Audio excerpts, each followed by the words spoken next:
Iginiit ni Senator Vicente Tito Sotto III na nararapat lamang na imbestigahan ang di umano'y 142.7 billion na insertions ni Senate President Francis Chis Escudero sa 2025 national budget. Sa kanyang panayam nitong Miyerkules, July 23, sinabi ni Sotto na kung hindi pa nailalabas ng gobyerno ang naturang insertions ay hindi ito umano dapat i-release ni Pangulong Ferdinand R. Marcos Jr.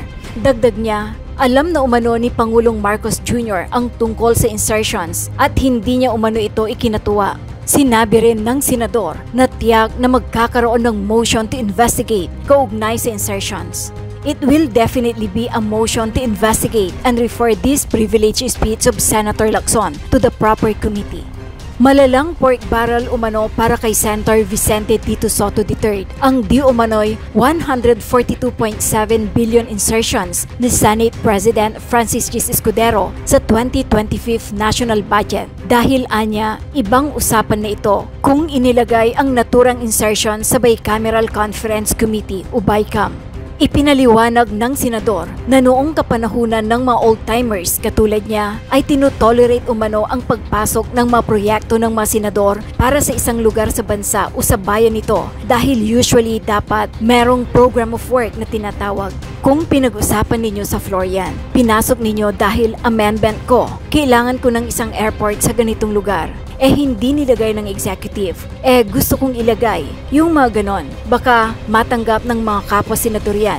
Sabi ni Sotto sa panayam sa kanya ni Ted Filon sa radyo nitong Miyerkules, July 23. Ipinaalala rin ng senador na bukod sa nakitang 142.7 bilyong halaga ng insertions ay baka mayroon pa umanong mas malala pa dyan na hindi pa nakikita. Ayon pa kay Senator Vicente Tito Sotto III, nagalit umano si Pangulong Ferdinand R. Marcos Jr. nang malaman ang 142.7 billion insertions di umano ni Senator Francis Chis Escudero noong siya ay leader pa ng Senado sa 2025 national budget. Iginiit niya na kung alam umano ni Pangulo ang tungkol dito ay agad sana niya itong i-veto. Sigurado akong hindi ito alam. Kung alam niya yan, siguradong veto yan. Sinabi pa ni Sotto na kailangan umanong imbestigahan ang issue sa lalong madaling panahon dahil posible umanong ginawa ang insertion sa huling bahagi ng BICAM.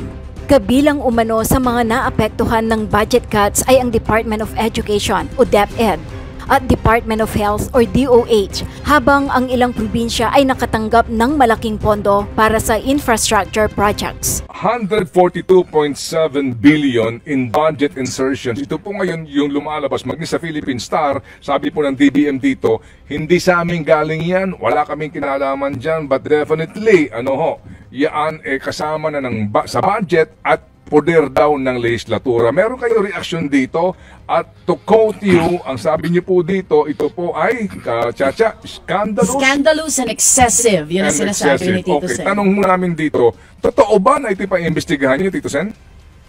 Yes, pa-imbestigahan talaga natin yan sapagkat talagang baka kung mayroong better word than scandalous, baka yun ang gamitin ko. Hindi ako naisip nung at that very moment. Sapagkat, tingnan mo naman yung, yan, katulad yan, sinasabi ng DBM, talaga nandun yan. Hindi ang ikinakaila nila sa kanila galing. Hindi talaga sa kanila galing. Meron mga sources na pinagkunan ang media. At siyempre, nung tinanong ako ng reaksyon, kasalukuyan, iniimbestigahan. Tinitignan ni Senator Lacson yan about 2 weeks ago mula nung kami senador na, tinitignan niya yan. Ako naman meron din ako mga kinakausap at inaalam tungkol dyan. At sapagkat naamoy namin yan during the campaign merong nakapagkwento sa amin. So, bine-verify namin. Ngayon lumilitaw talaga na tama talaga yan. Ngayon, bakit ko sinasabing scandalous at excessive? Kasi kung ang mga senador, yung NEP muna, yung NEP budget ng Presidente aakyat sa Congress. Pag pinadala sa Congress, yung Kongreso, i-tweak yan, may mga gagalawin, may kung ano-anong gagalawin dyan na sa tingin nila dapat, yung iba nagpapaalam sa Presidente, yung iba hindi. Aakyat sa Senado ngayon. Pag aakyat sa Senado, okay na. Ito ngayon, may mga amendment sila, may kanya-kanyang amendment yung mga senador. Okay lang yan kung institutional amendment. Ngayon, kung maglalagay sila ng mga sarili-sarili nilang project, ang mga ikangay pinapayagan noong araw, ng mga panahon namin, saka ng mga panahon namin, mga old-timers, kung meron mang ikangay ipapasok na project ang mga senador na let's say nasa mga 200 million, 300 million, 500 million sa isang lugar, sa bansa niya, sa bayan niya, or something like that. Yung mga ganun, tinotolerate yun. Sapagkat usually dapat merong program of work na tinatawag. Okay. Pero pagka ganyan billion-billion ang usapan at hindi niyo nilagay sa budget kundi nilagay niyo sa BICAM, ay teka muna, ibang usapan yan. Malalang pork barrel ang tawag dyan. Di ba? Hindi, kung pinag-usapan ninyo sa floor yan, pinasok ninyo na amendment ko, kailangan ko ng isang airport sa ganitong lugar. Ganitong ganyan. Hindi nilagay ng gobyerno, ng executive. Gusto kong ilagay. Yung mga ganon, baka matanggap ng kapwa senador yan. Hindi ko maintindihan kung paano nangyari ito. Pagdating daw ng BICAM, biglang ganyan. At kung natatandaan mo, Conted, may binito pa presidente dyan sa budget na yan. Hindi lang yan, ha? Yung 142 na nakikita ngayon, yan pa lang yun nakikita. Baka mayroon pang mas malala pa dyan, hindi pa natin nakikita. Tito Sen, ang sabi ni Senator Ping Lacson na nabalitaan ko na siya ay maghahayag ng kanyang privilege speech tungkol sa isyong ito, pati nga yung binanggit sa aming interview na Mindoro pala, yung maliit na barangay, 1.9 billion, at maging bayan daw na less than mga 10,000 lang ang populasyon, halos 10 billion o 9 billion po ang inilaan. Pag siya ng talumpati, susunod ba ron ang iyo ng paghahayag na ito'y imbestigahan ng Senado? At kung iimbestigahan ng Senado, parang lalabas dyan, you are going to investigate a few of your own. Well, yes. We have to do that because we cannot tolerate that. Hindi natin pwedeng hayaang maulit eh. So, paano mangyayari dyan? Una sa lahat, pigilin natin yan. Kung ito hindi pa nare-release ng gobyerno to, dapat hindi i-release ng presidente.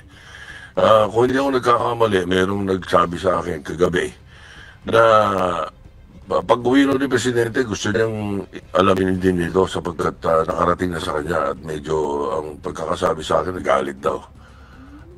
Kasi sigurado hindi niya alam eh. Dahil kung alam niya yan, ibibito yan eh.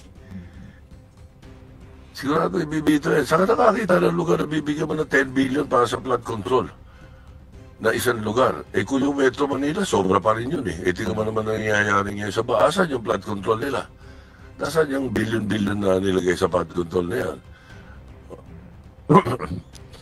So, Tito Sen, you're going to file a resolution or through a motion right after the speech of the good Senator Ping Lacson? It will definitely be a motion to investigate and refer this privilege speech of Senator Lacson to the proper committee. In this case, it will most probably be the DPWH and the Committee on Finance.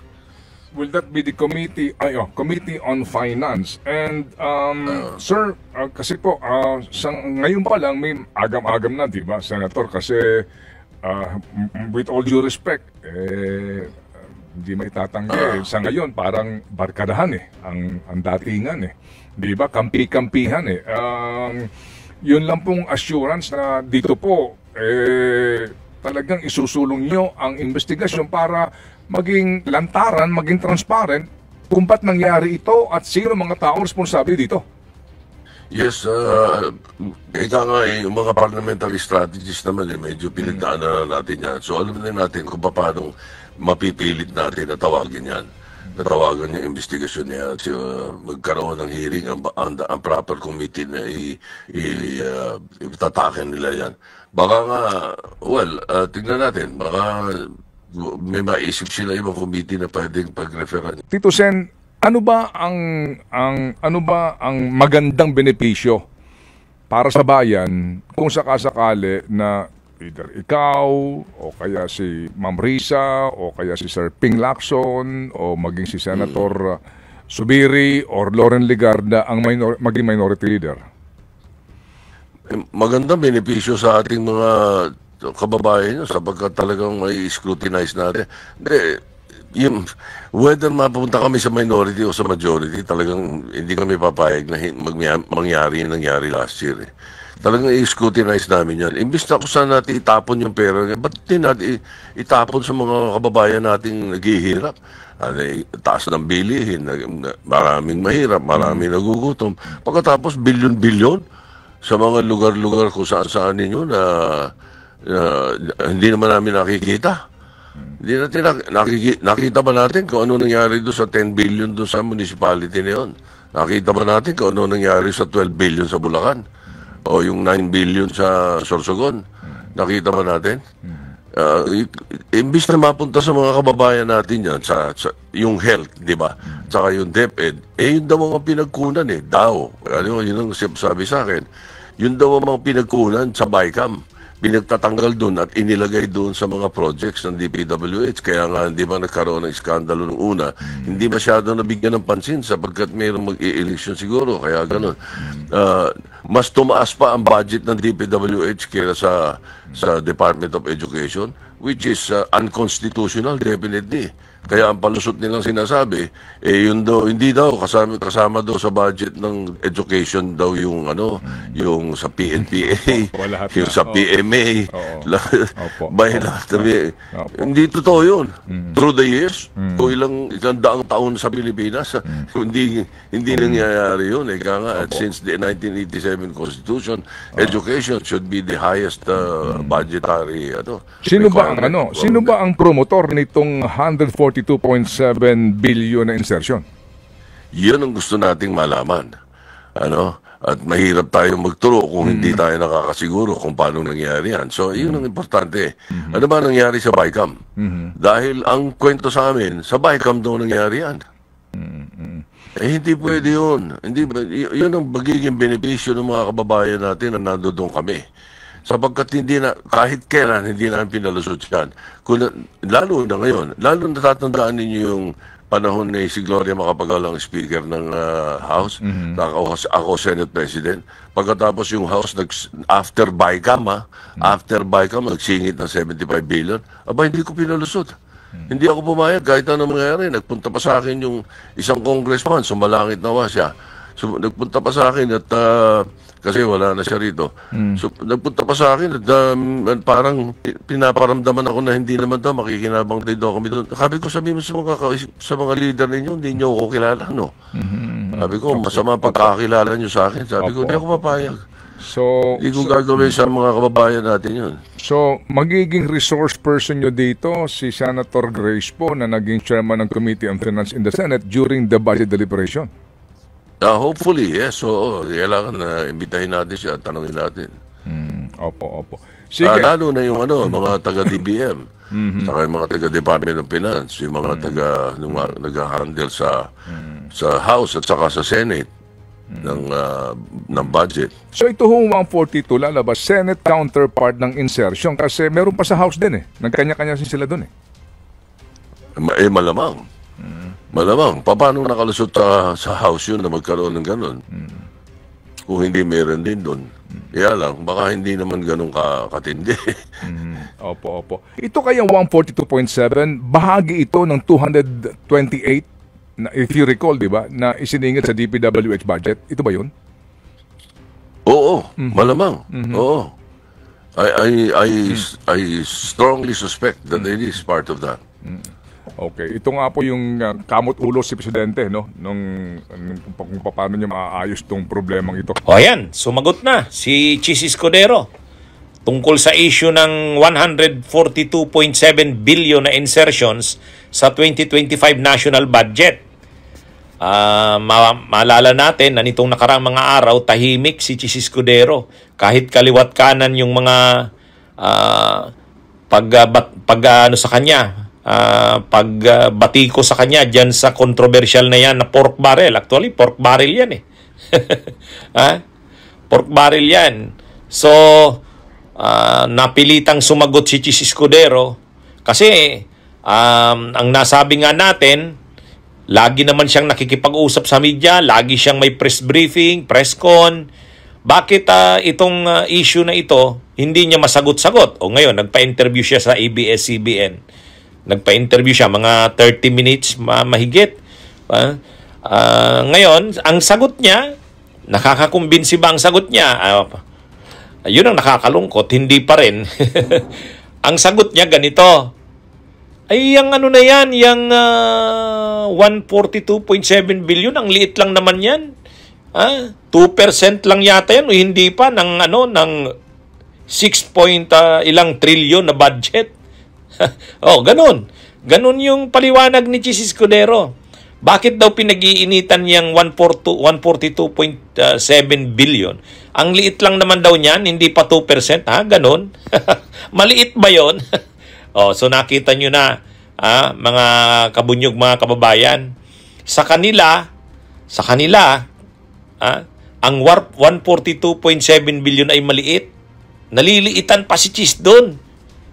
So, ibig sabihin, mga kabunyog, talagang ngayon, ang tindi na ng mga politikong ito. Hindi na sila pwede yung mga 10 million, 50 million. Yung dati, kapag naka-ano ka ng 50 million, plunder na yon. Ngayon, hindi Ang 142.7 billion, para kay Chis Escudero, maliit lang naman daw yun. Mas malaki pa nga daw yung sa iba. So, ang tinutukoy niya, halimbawa, yung sa Kamara o di kay Martin Romualdez. Hindi yun ang issue, Chis. Hindi ang issue dito kung sino yung mas malaki sa inyo. Sa pork barrel nila ni Romualdez, ang punto diyan, imaginein mo yan. Siningit nyo na lang yan sa BICAM. 142.7 billion. In a way, hindi niya dinideny na mayroon nga siyang insertions na 142.7 billion. Kasi ang sabi niya lang naman, maliit lang naman yan kumpara dun sa iba, lalo sa Kamara daw. Yung mga insertions ng Kamara, malaki. Ganun pala yun. So, okay na pala yun, na mas maliit naman yung sayo kumpara dun sa Kamara. Ay, matindi. Pero sabi ni Chis, hindi naman daw siya wala daw siyang issue ng mga pork barrel na yan.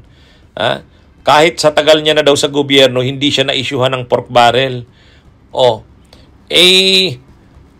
Ibig dahil pala hindi ka na involved sa pork barrel at ngayon ay nasasangkot ka dyan sa controversial na yan na insertions. Ano na pala yun? Okay na yun? Okay na yung ganong paliwanag? Hindi ka lang, wala lang nakukuha sa yung mga dokumento, ebidensya sa nakaraan. Ngayon ito, ang linaw-linaw ng ebidensya. Sabi ni Chis Escudero, ayaw niya daw sagutin kasi yan. Kasi hindi daw siya sumasagot sa mga anonymous. Nagsalita na nga si Tito Soto. Sabi ni Senador Tito Soto, iimbestigahan niya yan. O kaya, hintayin mo na lang, Chis.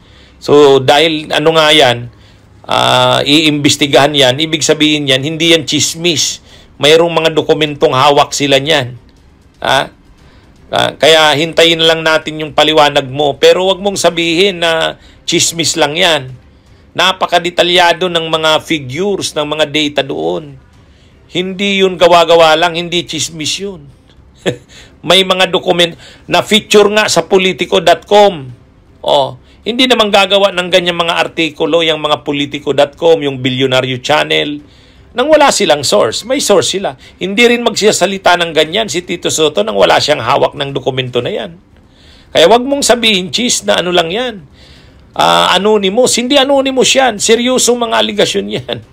Kaya wag mong sabihin na parang ano lang yan, chismis. Hindi chismis yan. Anyway, hintayin natin ang investigasyon ng komite ni Senador Tito Soto. Doon ka, Chis, magpaliwanag. Ito. Isa pang busog na busog dyan sa controversial na 142.7 billion na insertions ni Chis Escudero sa 2025 national budget. Isa pang busog na busog ay itong si Bongo. Mantakin nyo mga kabunyog, mga kababayan, mayroon din palang 3 billion pesos na insertions na siningit para nga dyan kay Bongo. Ang nagsingit si Chis Escudero. Pero yung 3 billion na yon, malinaw na para kay Bongo. Bakit? Bakit nasabing malinaw na para kay Bongo? May nakalagay, may note, may naka-note na on behalf of Senator Bongo. Ganon sila katindi. Talagang parang sila talagang, kasi ang nangyari diyan sa 142.7 billion yung Bulacan, o di syempre probinsya yan ni Villanueva, 12 billion. Yung probinsya naman ni Titos ni Escudero, 9 billion. Tapos pagdating doon kay may nakasulat on behalf of Senator Bongo. Tapos ang nakalagay 3 billion. Ang mga projects daw na yan, sa 3 billion na yan, mga barangay health stations. Grabe, Talagang kaya pala ang ganda ng samahan ni Chis Escudero, ni Villanueva, ni Bongo, ang ganda ng kanilang samahan. Everybody happy. Kaya ito mga kabunyog, matindi. Akala mo lang akala mo sa administrasyon ni PBBM, administrasyong Marcos na ito, akala mo yung mga Duterte wala. Hindi, yan tingnan nyo. Diyan lang yan Diyan lang yan sa insertions ni Chis. Ay yung iba pa na hindi natin alam. Ilang bilyon pa kaya ang para kay Bongo? Ilang bilyon pa kaya ang para kay Villanueva? Tama lang yan. Dapat yung investigasyon na isasagawa nila Tito Soto at saka ni Lacson, mahagip din itong si Bongo. Kasi itong si Bongo, ang imahe nito sa tao, akala mo napakabait, napaka-ignorante. Ano nga ang sabi ni Bongo? Ang bisyo ay magserbisyo. Doon sa mga akusasyon ng patayan kay Duterte, dumidistansya siya. Ang sinasabi niya, hindi naman ako involved dyan. Alalay lang ako ng presidente. Pero siya yung nagdadala ng lista. Siya rin yung nagbibigay ng reward. Di ba? Pero hindi daw siya involved doon. Tapos yung mga kinaso sa kanya ni Trillanes sa Plander. Panahon ni Duterte sa Davao, lalo na nung maging presidente si Duterte, yung mga high ticket, yung mga big ticket projects na bilyon-bilyon ang cost o ang halaga. Umaabot nga daw sa 6 billion pesos ang halaga ng proyektong binigay sa kumpanya, construction company ng pamilya ni Bongo. Bakit masasabing kay Bongo yon? Ay sa initial pa lang ng construction company, CLTG. Christopher Lawrence Tesoro Go. Ganun. Kaya itong si Bongo, panahon ni Duterte, busog na busog. Panahon na naman ngayon ni Marcos, busog na busog. Paano? Dito, nakikipagdikit siya kay Chis Escudero. Kaya nung may 142.7 billion pesos na insertion si Chis, syempre hindi niya kakalimutan. Hindi niya kinalimutan si Villanueva na 12 billion ang para sa probinsya nito na Bulacan. Hindi niya kinalimutan ang Davao. At ang proyekto ni Bongo, 3 billion. Napakalinaw, may initial. May initial. Ang nakalagay, may remarks doon sa on behalf of Senator Bongo. Paano mo yan matatakasan, Bongo? Mag-aano ka na naman, mag-i-ignorante ka na naman. Kunwari, wala kang alam sa mga ganyan. Na ikaw, wala kang alam sa mga ganyan. Ang bisyo mo lang magserbisyo. Huwag mo nga kaming papaniwalain yan. Pa-ignorante, parang walang alam, pero ang dami, busog na busog. Panahon pa ng Digong hanggang ngayon. Yan. Sabuatan kayo ni Chis Escudero. Sangkot ka rin pala dyan. Itong si Bongo. Dyan sa controversial na 142.7 billion pesos. Ang tindi. Mag-subscribe at i-click ang notification bell para sa mga susunod na video updates. Maraming salamat po.